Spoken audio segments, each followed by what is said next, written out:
Ay talaga, Lodi, talagang nakakagigil 'yan. 10 ng kanyang mga kasama, talagang nakakagigil 'yan. Paano 'di ka mabwisit sa mga 'yan? Kada buka ng bunganga halata mong mga walang alam, alam mong walang puso, walang alam papaano maglilingkod ng tama, alang-alam. Hindi nila alam yung ginagawa nila. Hindi nila alam yung dapat gawin.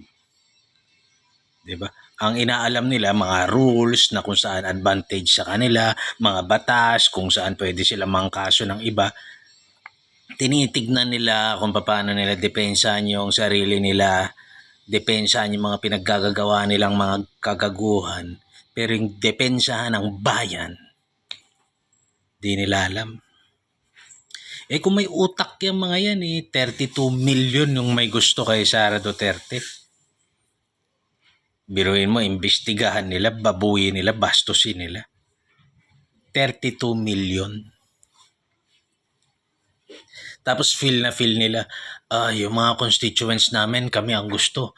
Nagsama-sama kami, kaya ito ang gusto ng taong bayan. Hindi ba mga abusado, mga bugok, mga siraulo yun? Imagine mo kung congressman ka sa isang lugar na wala kang kalaban. Tapos gano'n ang mindset mo. This is the will of the people. Di ba naman nuknuka ka ng bobo? I mean, seriously. Anong batas ang aasahan mong gagawin ng mga ganyan? May mga abogado, pinapayagan yung paggaganyan-ganyan niya. Wala nang kay abogado, kay hindi, na basta kakampi nila, mga kleng-kleng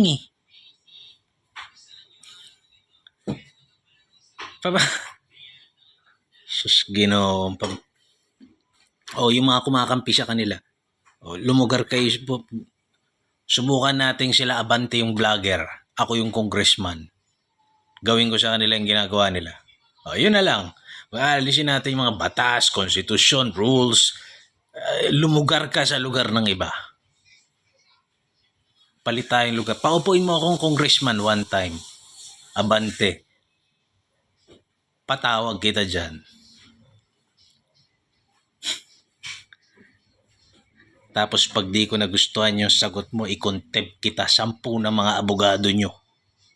Siyempre, aalma ka. This is not the due process. Gago pala